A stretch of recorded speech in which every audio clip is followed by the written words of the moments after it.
आता आपण बघणार आहेत साईश कुबल नारळ सोलतायत.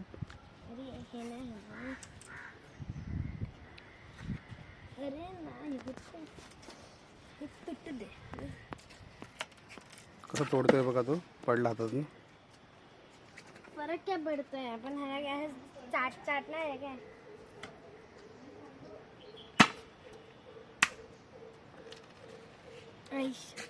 ही नारळ सोलायची मशीन आहे. पायर पडेल. पकड नारळ पकड.